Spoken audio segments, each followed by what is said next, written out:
Okay guys, हम फिर से ले आए हैं सेकंड लेसन के बाकी जो प्रसंग वो थे सलाहत उसको ले आए। ठीक है, व्याख्या और प्रसंग सारा कुछ। अब देखो हम थर्ड करने लगे हैं। मैया कबहू पड़ेगी चोटी, कितनी बैर मोही दूध पियत भाई। यह अजहू है छोटी तू, जो कहती बल्कि बैनी ज्यो। हवे है लोंबी, हवे है लोंबी मोटी, कांडत गुहत नवाहवत जय है नागिनी सी हुई लोटी भूई लोटी। ठीक है, उसका आगे देखो। काचो दूध प्यावती, पची पची देती न माखन रोटी। सूरदास चिरजीवी दो भया हरी हलचल की जोटी। ठीक है, इसके आगे देखो क्या शब्द देखो इसके क्या है जो ऊपर लिखे हुए हैं। जो पियत मतलब पी लिया, कबू अब हजहू अब भी बल मतलब बलराम बैने, चोटी काढ़त मतलब चोटी बनाते हुए, भूई धरती पची पची बार बार, हरी हलचल हरधर हरधर हलधर। ठीक है, कृष्ण बलराम खोलते हुए। ठीक है, ग्रहत मतलब आगे है, आगे देखो इसका है प्रसंग।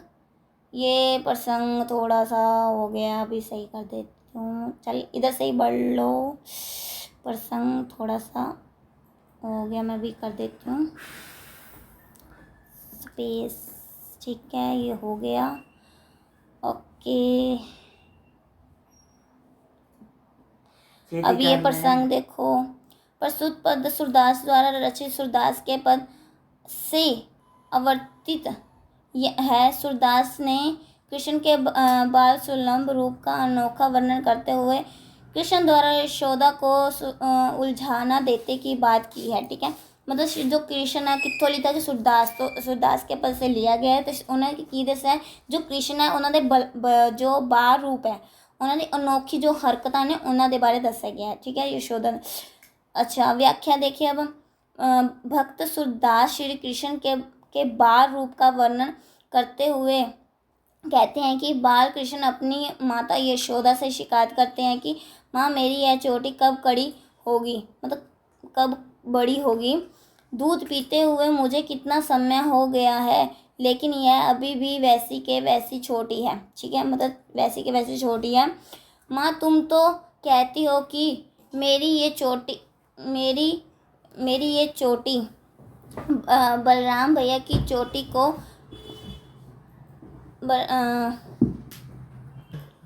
जो भैया की चोटी को बाटी मोटी और लंबी हो जाएगी। इसे निकालते हुए कंघी करते हुए मतलब गुंदते हुए और नहाते हुए यह नागिन के भांति धरती पर लौटने लगेगी। अपनी माँ से शिकायत करते हुए वे कहते हैं कि हे मैया, तुम बार बार मुझे कच्चा दूध पिलाने के लिए देती हो, लेकिन माखन रोटी खाने के लिए नहीं देती हो।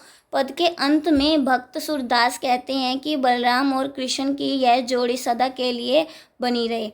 मतलब कि जो कहते कि अपनी मैया हाँ कि मेरी चोटी वधी क्यों नहीं, तो मेरी छोटी थी छोटी उवें तो उवें ही है।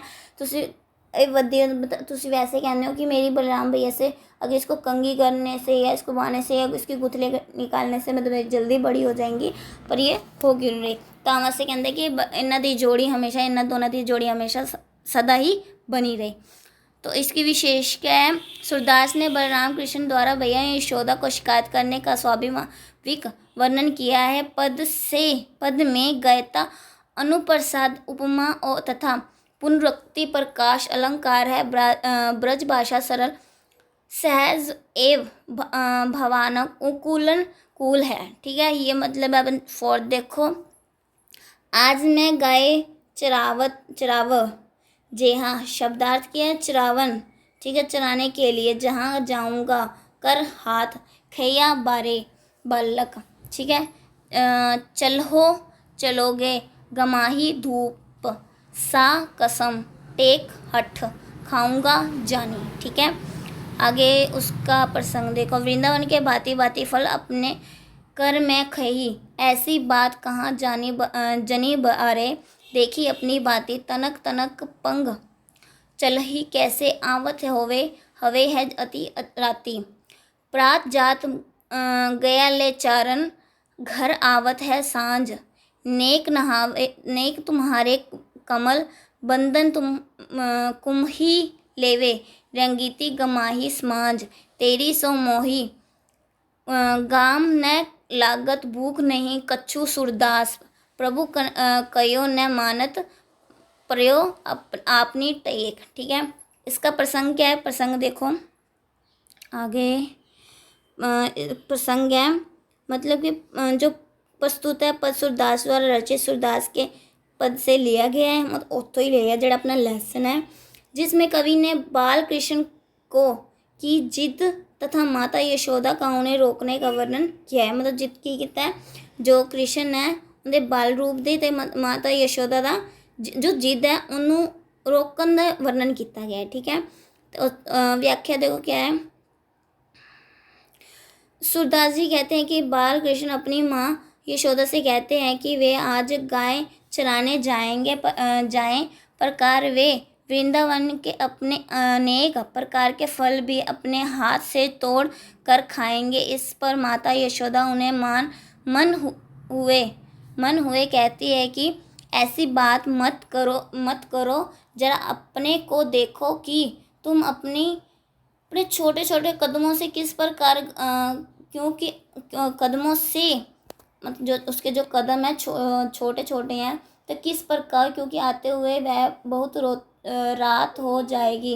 मतलब कदमों से कैसे मतलब इसको करोगे, मतलब कैसे गायों को चराओगे और कैसे मतलब कि फल तोड़ोगे वो चीज़ है। और जब आते आते रात हो जाएगी, सुबह सुबह गायों को चराने के लिए जाते हैं तो संध्या के समय घर आते हैं। कमल जैसा कोमल मुख धूप में भटकने से मुरझा जाएगा। इस पर बालकृष्ण कहते हैं कि हे माँ, तुम्हारी कसम धूप नहीं लगती है और कुछ विशेष भूख भी नहीं है। सूरदास जी कहते हैं कि प्रभु बालकृष्ण अपनी माता का नहीं मानते और अपनी जिद अड़े हुए हैं कि उन्हें गाय चराने जाना है। ठीक है, मतलब उन्हें जिद फड़ लेंदा जिवें कि प्रसंग दे विच हम दस्से कि वो आपदी जिद फड़दे तो उन्होंने कि वो काम करना ही करना है, तो वो आपदी जिद पुगांदी है। ठीक है, वो का चीज़ है। तो विशेष के कवि ने बाल हठ का सजीव वर्णन किया है। कृष्ण भी अपनी हठ पर अड़े हुए हैं। व्रज पाशा गैता संवादात्मकता पुनरक्ति प्रकाश अनुप्रसाद तथा उपमा अलंकार का प्रयोग सराहनीय है। ठीक है, मतलब इसका ये मतलब है। और ओके गाइस, हम नेक्स्ट वीडियो में मिलते हैं। इसको लाइक करें, शेयर करें, सब्सक्राइब करें। अगर फेसबुक पर है तो उसको फॉलो करें और हमें सपोर्ट करें।